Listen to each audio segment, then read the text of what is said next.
Olá, está começando mais um Mulheres em Ação. Comigo, Kátia Rigon, um programa feito especialmente para você que está aí nos assistindo.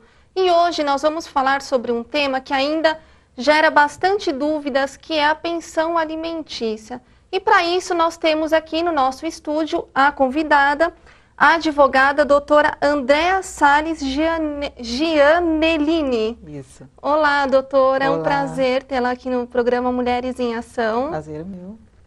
Doutora, eu começo o programa de hoje perguntando qual que é a função da pensão alimentícia? Bom, Kátia, para definir realmente qual seria a função da pensão alimentícia, eu prefiro estender um pouco mais o assunto e alcançar um pouco mais de filosofia do direito para demonstrar como era a entidade familiar no passado e como ela é hoje, né? No passado nós tínhamos o quê? A esposa dentro do lar, educando os filhos, provendo o necessário dentro do lar.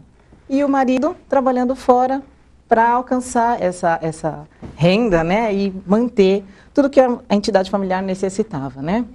Hoje não, hoje isso mudou. Hoje nós temos o marido trabalhando fora, a esposa trabalhando fora. E o que aconteceu? Surgiu a possibilidade de um ou outro faltar, né, nessa responsabilidade de manter o lar. Então, a lei se adaptou a essa hipótese, né? Ela previu que, na falta de um ou de outro, um possa prover ao outro, em forma pecuniária, né, o necessário à manutenção do lar, né? Para o sustento, para a educação dos filhos, tudo isso, né? Então, surgiu a pensão alimentícia. O que é, então? Nada mais é do que essa prestação pecuniária para que a entidade familiar tenha aquele padrão, né, de vida que ela tinha antes da ruptura, né, desse casamento, né? Então, surgiu isso, essa pensão, que nada mais é do que a prestação mesmo, em dinheiro, para que a pessoa possa manter, né, aquilo que ela tinha antes. Certo. E, doutora, existe uma regra para que a pensão alimentícia seja fixada, um valor, uma regra X? A lei de alimentos, ela não estipula, né, exatamente uma regra, né? Há que se estudar caso a caso. Então, vamos imaginar duas situações. Existia um casal, eles se separaram ou se divorciaram, né? Seja qual for o caminho. Vamos supor que esse casamento, essas duas pessoas levavam um alto padrão de vida,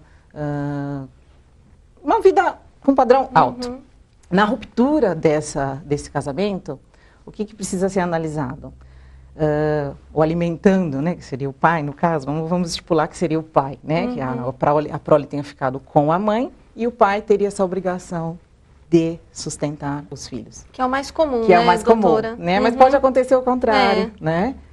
Então, vamos analisar a vida dele depois dessa ruptura, né, do casamento. Ele manteve esse padrão de vida? Ele continua frequentando bons restaurantes? Ele continua com um alto padrão? Sim. Então, o que a lei diz? Vamos analisar uma porcentagem sobre esse padrão de vida que ele está levando após a separação e após o divórcio. Normalmente é 30%, né? Eles falam em 1/3, né, dos rendimentos que a pessoa tem. Agora vamos supor a outra hipótese, que esse padrão de vida tenha sido completamente alterado, né? Que ele não tem emprego ou viva de comissões, salários que não são fixos, né? Que é difícil comprovar. Se ele, nesse processo de ter que pagar a pensão alimentícia, demonstrar que o padrão de vida dele reduziu completamente, que ele já esteja quase num estado de miserabilidade, também vai ser estudado isso, vai ser sobre esse padrão de vida que ele está levando depois da ruptura. Normalmente também 30%, mas pode reduzir desde que ele demonstre que, caso ele pague esses 30%, ele também vai prejudicar o próprio sustento. Então há que ser estudado cada caso. Então, né? Depende de cada caso, é um caso, Sim, né? Não existe, não então, existe um uma valor regra, fixo. né? Exatamente. Certo. E no caso dele estar desempregado, então o pai está desempregado, mesmo ele comprovando que ele está desempregado, ele pode ser obrigado a pagar pensão alimentícia? Veja, se ele não tem como pagar, ele não vai ser obrigado a pagar.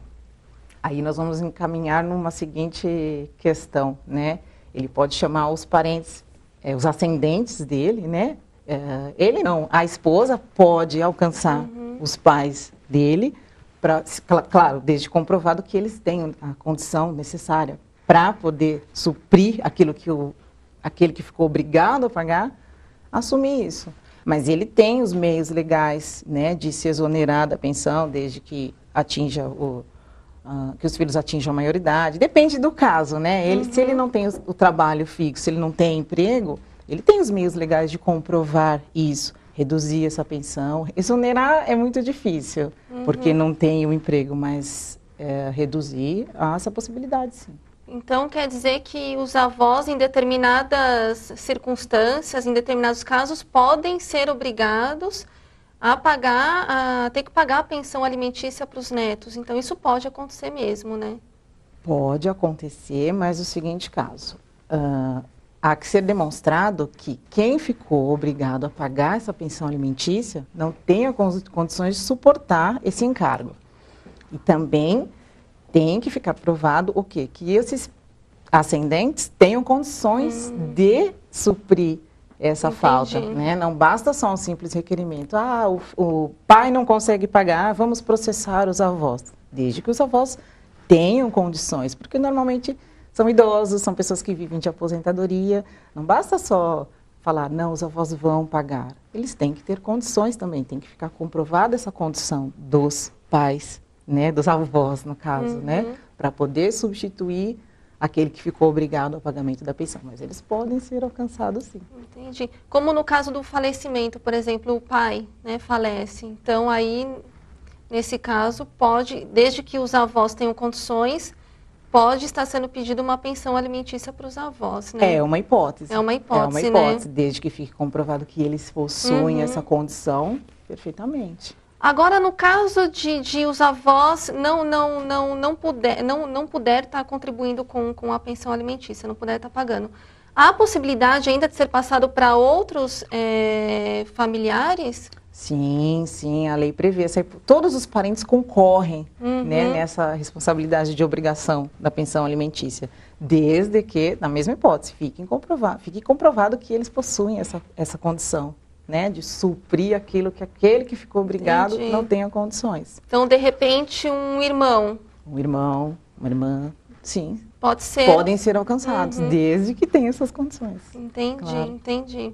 E um exclui o do outro, né? Então, a partir do momento que foi pedido a pensão alimentícia para os avós, e os avós ficam obrigados a pagar, então exclui o direito da mãe estar pedindo a pensão para outros membros da família, né? Vão concorrendo, os parentes vão concorrendo, na medida da proporção de cada um. É chamado avô, o avô não tem condição. É chamado parente, em linha reta, né? Os ascendentes, os colaterais, vão sendo chamados. Certo. Até que seja comprovado que possuem condições de suprir, porque o menor não pode ficar sem os alimentos. Nós estamos falando de menores, né? Que não têm capacidade de se manter, né? Seja por um motivo ou por outro, né? E no caso do filho adotivo, ele tem os mesmos direitos em relação à pensão alimentícia? Kátia, essa pergunta é bem interessante. Muitas pessoas têm dúvida, né, nisso. Como que funciona, como era no passado, né? Antes da Constituição de 88, havia essa distinção, né? Filho adotivo, filho adulterino, filho ilegítimo. Existia essa distinção. Então, só eram considerados os filhos havidos dentro do casamento. Não concorriam em igualdade de direitos com os filhos, né, que não eram do próprio casamento.